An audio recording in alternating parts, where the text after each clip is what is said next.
నమస్తే, welcome to our channel. నా పేరు నరేష్. ఈరోజు మనతో పాటు సీనియర్ జర్నలిస్ట్, పొలిటికల్ అనలిస్ట్ ఇమ్మంది రామారావు గారు ఉన్నారు. మాట్లాడదాం. సార్ నమస్తే. నమస్తే అండి. పవన్ కళ్యాణ్ ఉప ముఖ్యమంత్రి అయిన తర్వాత ఈరోజు లైన్ నడుతున్నారు రోజుకొకరు. ఈరోజు సినీ నిర్మాతలు కూడా వెళ్ళి కలవడం జరిగింది. ఆయన కూడా చాలా మంచిగా రిసీవ్ చేసుకున్నారు పవన్ కళ్యాణ్. సో బేసిక్ గా ఆయన మంచి పర్సన్, అందరితో బాగుంటారు, తిక్కర ఎగితే తప్ప మిగతా టైంలో బాగుంటారని అందరూ అంటుంటారు. సో ఈరోజు చాలా మంచిగా రిసీవ్ చేసుకోవడం, నవ్వుకుంటూ మాట్లాడడం జరిగింది.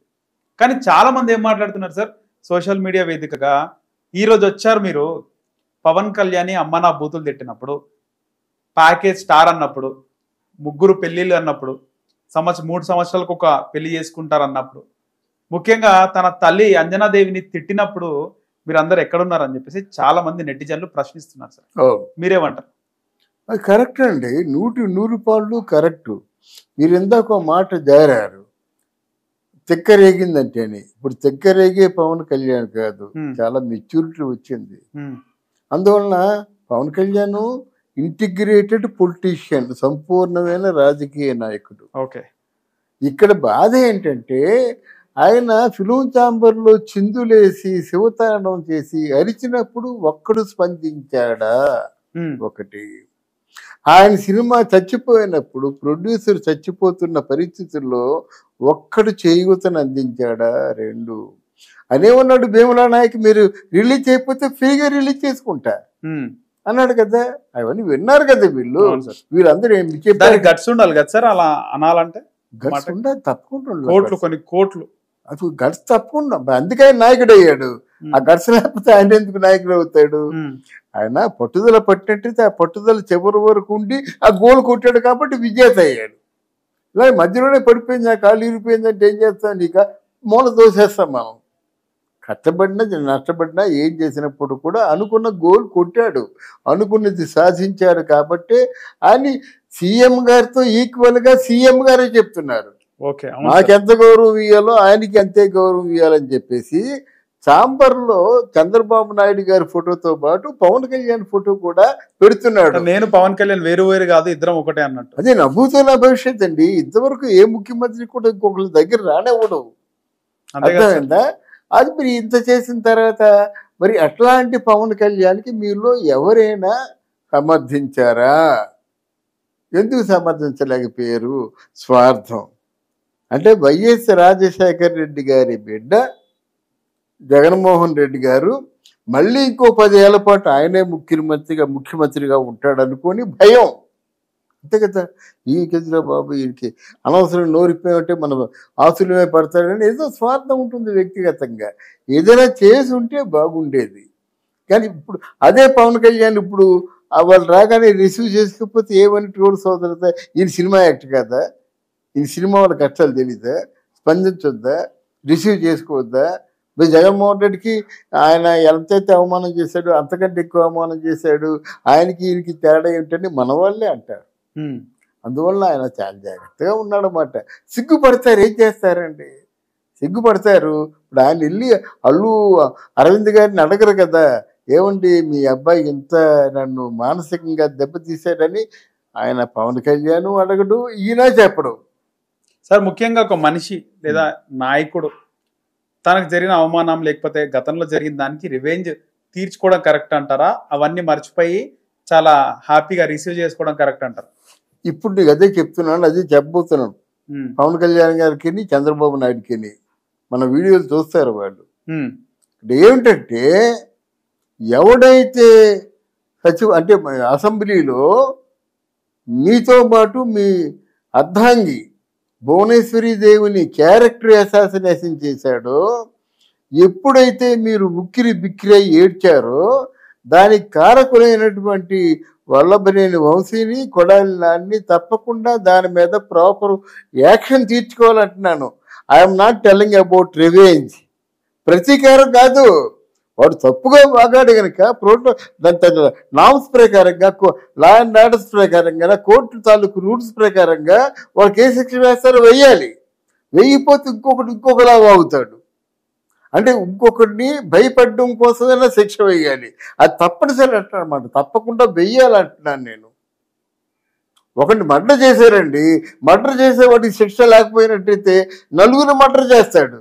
మరి శిక్ష ఉండదు కదా. అవును. ఇప్పుడు అర్ధాంతరంగా వీళ్ళు గౌతమ్ బుద్ధులుగా మారిపోతే ఎలాగవుతుంది? నేనే ప్రశ్నిస్తా పవన్ కళ్యాణ్ని, చంద్రబాబు నాయుడిని. నిన్నటి వరకు మిమ్మల్ని అందరినీ రెచ్చగొట్టి దుక్కుగా కొట్టేసిన తర్వాత ఇప్పుడు మీరు అందరూ శాంతి శాంతి అంటే ఒళ్ళు మండదు వాళ్ళకి కార్యకర్తలకి జెండాలు మోసారండి, దెబ్బలు తిన్నారండి, రాత్రి పగలు నిద్రాహారాలు మానేశారండి, వాళ్ళు చితగొట్టారండి. అందువలన మీకు సమాజానికి సంఘ విద్రోహ శక్తులుగా ఉన్న వాళ్ళు ఎవరైనా సరే మీ చట్టం ప్రకారంగా మీరు వాళ్ళని శిక్షించండి. శిక్షించలేదా మీకు ఉధృతంగా పెరిగిపోతారు. అప్పుడు జగన్మోహన్ రెడ్డి ముందు మాట్లాడడానికి అందరూ భయపడ్డారు.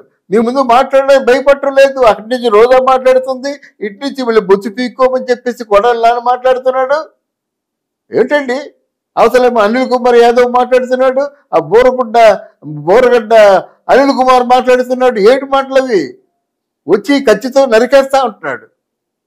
అమ్మని పిల్లలు అందరూ కూడా నిన్ను 5 నిమిషాల్లో ఫినిష్ చేస్తా ఉంటాడు. వాడిని ఇంకా బతికించవచ్చండి, వాడిని అరెస్ట్ చేయొద్దండి. ఇదేనండి లా అండ్ ఆర్డర్స్. కాస్త క్యారెక్టర్ ఎందుకండి? ఒక మన ప్రజాప్రతినిధిగా వచ్చినప్పుడు అంతే, ఆ ప్రతినిధి తప్పు చేస్తే చెప్పదప్పు కొట్టు. వాళ్ళ ఇంట్లో వాళ్ళు ఏం చేశారండి? భార్యల జోలికి వెళ్తారా, కూతుర్ల జోలికి వెళ్తారా? దీనికి ఎక్కడో ఒక్కడు పులుసు స్టాప్ పెట్టాలి కదా. అవును సార్. ఇప్పుడు అర్ధాంతరంగా మీరు గౌతమ్ బుద్ధులు అయిపోతారా?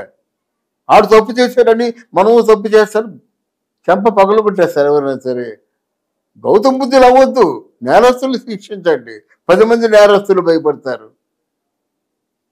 అంతేగాని ఇప్పుడు మీరు ఎందుకు మరీ ఎక్కువ ఓవర్గా మీరు పేరు తెచ్చేసుకుందామని ఆరాటపడద్దు. మీరు ఇచ్చిన వాగ్దానాలు నిలబెట్టుకోండి. మనం ఎవరినైనా సూటిగా ప్రశ్నిస్తాం, మనకు ఆ వాక్స్వాస్ వచ్చే ఉంది మనకి. అవును సార్. వాడికి భయం లేకపోతే ఎలాగవుద్దండి? ఆ బోరగుడ్డ అటు నోరిప్పితే బూతులు అప్పనా బూతులు తెడతాడు. కొడాలని ఓడిపోయినప్పుడు కూడా బూతులు, కోడిగుడ్లతో దాడి చేసి రారా అని చిన్నపిల్లలు చాలా చేస్తే బయటికి రాని బూతులు మాట్లాడుతాడా? వెంటనే మూసేస్తే అలా శ్రీరెడ్డి ఉంది, నోటుకు వచ్చినట్టు బాగుంది. అలాగే మాట్లాడుతున్నాను కదా సార్. ఇప్పుడు అదే అంటాను నేను. ఇంకా ఎందుకు ఉపేక్షించాలి? అక్కడ రోజా అదో పక్క బూతులు, 100 కోట్లు స్కామ్ ఉంటుండగా మాట్లాడుద్దా అంటే మీరంటే భయం లేదు. ఆడుదాం ఆంధ్ర కాదు మిగతా అండి. ఎక్కడ 12,000 రూపాయలు రెంట్కున్న రోజా, ఇప్పుడు ఎక్కడ 2,000 కోట్ల రూపాయల రోజా అండి? అర్థమైందా? 12,000 కోట్లకి 12,000 రూమ్ లో ఉండేది. 12,000 రూపాయలే కదా సార్?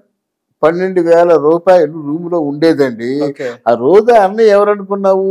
సూపర్ హిట్ మ్యాగజైన్ ఉంది కదా, ఆ మ్యాగజైన్ కుమారస్వామి ఆడే పెట్టాడు. వాడి దగ్గర నుంచి బిఏ రాజు లోపుకున్నాడు. 35 లక్షల రూపాయలు అప్పులు చెప్పాడు. దాంతో కుమారస్వామి ఎండింగ్ చెక్కులు ఇచ్చారు, బౌన్స్ అయిపోయి. ఇప్పుడు రోజా ఇచ్చిన చెక్కులు, సెలవుమని ఇచ్చిన చెక్కులు, కుమారస్వామి ఇచ్చిన చెక్కులతో ఒక పరదా కుట్టించేసుకోవచ్చు అన్నమాట. అన్ని చెక్కులు ఇచ్చి చాలా దయనీయమైన జీవితం గడిపిన రోజా ఈరోజు 1,000 కోట్లకి ఎలాగండి అధిపతి? ఏమనంటే నా 150 సినిమాలు చేశారంటే నీకు ఎంత ఇచ్చారు? 2 లక్షలు 3 లక్షల కంటే ఎక్కువ రెమ్యూనరేషన్. ఈరోజు దీపిక పడుకునేలాగా 40 కోట్ల, లేకపోతే 50 కోట్ల, 100 కోట్ల ఎంత ఇచ్చారు? 2 లక్షలు 3 లక్షలు. ఇప్పుడు జబర్దస్త్లో ఎంత వస్తుంది నీకు? అంతే వస్తుంది, 4 లక్షలు వస్తుంది. ఇప్పుడు 8 లక్షలు అయ్యింది. 8 లక్షల్లో 4 లక్షలు మెయింటెనెన్స్. ఈ 4 లక్షల్లో మీకు ఇన్ని 10 కార్లు ఎలాగ వస్తాయి, 12 విల్లాలు ఎలాగ వస్తాయి, అన్ని ఊర్లలో అన్ని గెస్ట్ హౌస్లు ఎలాగ వస్తాయి? లెక్క తేల్చాలి కదా. ఆవిడే మాట్లాడుద్ది. అది నా బాధ. మీరు ఏ పని మట్టుకు ఆ పని చేయండి. అంటే తప్పు చేస్తే మనం చంపేస్తారా, వీళ్ళు శిక్ష వేస్తారా అనే భయం లేకపోతే మీదేం పరిపాలనండి. కొన్ని కఠినంగా ఉండాలి తప్పకుండానా. నేను తప్పు చేస్తే శిక్షించాలి. అరే గులకరాయి తగిలినంత మాత్రంలో హత్యా ప్రయత్నం చేశారని గుండు బాదుకున్నారే, కోడికత్తి తగిలినంత మాత్రంలో హత్యా ప్రయత్నం గుండు బాదుకున్నారే. మరి అలాంటి ప్రాణాలు కావా? మిగతా వాళ్ళు ఎంతమందిని లాఠీలు విరగొట్టారు మీ మీద పడి. అరే ఒక ఎంపీ రామకృష్ణరాజు గారి తాలూకు కాలు వాచిపోయి రక్తసిక్తం అయిపోయాయి. ఇదా వాళ్ళకి శిక్ష ఉంటే? వాళ్ళ శిక్ష అయిపోతే ఎలాగండి? అది అంటే ప్రభుత్వం తెలుసుకోవాల్సింది ఏంటంటే పోలీసులు కూడా పోలీసులు ఆ తీగని కాల్చి మరి కాల్కి చుట్టారని చెప్పి ఆయన చెప్పడం జరిగింది. అదేనండి ఇప్పుడు అంత కఠినంగా పోలీసులకు కూడా శిక్ష పడుతుందా సార్? పోలీసులు శిక్ష పెట్టి వీళ్ళు వేసినా వేయకపోయినా రఘురామకృష్ణరాజు గారు నాకు ఆత్మీయుడు. చాలా అసలు ఆ తెలుగు కూటమికి ఎంత సేవ చేయాలో అంతకంటే ఎవరు చేయలేదు. అంటే ఒక 5 సంవత్సరాల పాటు రచ్చబండ కార్యక్రమం ద్వారా ప్రభుత్వంలో లొసుకులన్నీ అప్డేట్గా అందించిన ఏకైక వ్యక్తి రఘురామకృష్ణరాజు గారు నాకు మంచి ఆత్మీయుడు. ఓకే. అందువలన వీళ్ళు వేసినా వేయకపోయినా ఆయన ఇండిపెండెంట్గా శిక్ష వేయగలడు. ఆయన ఇండిపెండెంట్గా కోర్టుకి వెళ్ళగలడు. ఇండిపెండెంట్గా ఎవరెవరు ఎలా కొట్టారో ఎలా చేశారో అవన్నీ కూడా తిరిగి నెరవేర్చుకుంటాడు. ఆయనకు ఆ సామర్థ్యం ఉంది. అది కాదు మిగతా వాళ్ళ మాట ఏమిటి? ఇప్పుడు అంజనాదేవిని తిడతాడా వాడు? బోరుగడ్డ అన్నిళ్ళు పవన్ కళ్యాణ్ భార్యని తిడతాడా? అదేంటంటే కుటుంబ వ్యవస్థ, కుటుంబంలో ఉన్న మన తాలూకు రక్త సంబంధికుల కంటే మనకు కావాల్సింది ఏముందండి? ఇప్పుడు ఎవరైనా సరే అంజనాదేవి తప్పు చేసిందండి. కుటుంబంలో ఉన్న వ్యక్తులు భార్యలు పిల్లలు ఏం తప్పు చేశారండి? వాడు అంత హీనంగా మాట్లాడితే ఇంకా వాడిని తిరగనివ్వాలా? శ్రీరెడ్డి ఏమో తిరగనివ్వాలా? ఎందుకంటే తిరగనివ్వాలా ఉందనుకోండి, దాక్కుంది కానీ తిరగనివ్వాలా? రోజాని తిరగనివ్వాలా? కొడాలి నాని తిరగనివ్వాలా? అనిల్ కుమార్ యాదవ్ని తిరగనివ్వాలా? ఎంతంత అరిచి చెప్పాడండి ఫినిష్ చేస్తానని. 4 చీరేస్తా ఉన్నారు ఒక్కొక్కరిని, 4 చీరేసాడు. ఇప్పుడు అనలేదంటున్నాడు. అంటే రికార్డు చూపించారు, మూసేయాలంతే. రికార్డ్స్ ఉంటాయి కదా, అన్న మాటలు రికార్డ్ ఉంటుంది కదండి, వీడియోలు ఉంటాయి కదండి. ఆ ప్రూవ్ చేయడం, మూసేయడం అంతే. నువ్వు అన్నమాట వీడియోలు చేస్తారు కదండి, అంతకుముందు అన్ని మాటలకి ఇప్పుడు అన్న మాటలకి తేడా చూపిస్తారు కదా. అలా కేసు ఫైల్ చేసి సరిపోయింది అంతే, తోసేయడమే. అలాగైతే మిగతా సమాజం బాగుపడుతుంది, తప్పు చేసేవాడు బాగుపడతాడు. కత్తులు పడుకొని తిరగడం ఏంటండి పిఠాపురంలో? చంపేద్దామనే. అంటే పవన్ కళ్యాణ్ చేసిన ఏకైక చాలా గొప్ప పని ఏంటంటే ఆ కూటమిని బీజేపీ పార్టీని కూడా కలపడం వల్ల ఈ ఎలక్షన్స్ సజావుగా జరిగాయి. కానీ ఒకవేళ చంద్రబాబు నాయుడు ఈయన వచ్చినట్టయితే రామరామే. అంతేనా సార్? ఆయన కోట్లు కొమ్మరించేస్తారండి. 7 కోట్లు పిఠాపురం తీసుకొచ్చి బయట అక్కడ దంగలో కలిపేశాడు అంతే, పోలీసులు దొరుకుతామని. బంగారం జుంకీలు ఏంటో కదా అవి తెచ్చాడు ఒక వ్యాన్తోని. ఎక్కడ పడేసాడో తెలియదు, ఆ వ్యాన్ కాల్చేసాడని తెలియదు. 100 కోట్లు 1000 కోట్లు వాడు కనిపించకూడదు అంతే. నాకు పవన్ కళ్యాణ్ అనేవాడు కనిపించకూడదు. చంద్రబాబు నాయుడు ఓడిపోయినా పర్వాలేదు, ఓడిపోయినా పర్వాలేదు, నాకు అడ్డొచ్చేవాడు ఇక ముందు ఒక 20 సంవత్సరాల లోపు నాకు ఎదురు తిరిగేవాడు ఒక పవన్ కళ్యాణ్. వాళ్ళు అయిపోయండి. ఎన్నిసార్లు ఎక్కి ఆయన అదృష్టం బాగుండి బతికి బాగుపడ్డాడు. మధ్యలో బ్లేడ్లతో కూడా పవన్ కళ్యాణ్ కలిసినారు, అభిమానుల ముసుగులో ఇవన్నీ జరిగాయండి. బ్లేడ్లు కానీ ఇవన్నీ రెక్కీలు నిర్వహించారు. కానీ ఆయన అదృష్టం బాగుండి ఆయన అందులో ఒక వరం ఒకటి కాపాడుకున్నాడండి. అందుకని పవన్ కళ్యాణ్ చెప్పినప్పుడు చెప్తుంటాను నేను, ఎందుకంటే వర్మ లాంటి వ్యక్తిని వదులుకోకూడదు. ఆయన ఈ will be the first MLC అన్నాడు, ఉన్నతమైన పదవి అని పవన్ కళ్యాణ్ అన్నాడు. ఈ 2 ఇస్తే కానీ ఆయన రుణం తీరదు. రైట్ సార్, ధన్యవాదాలు సార్.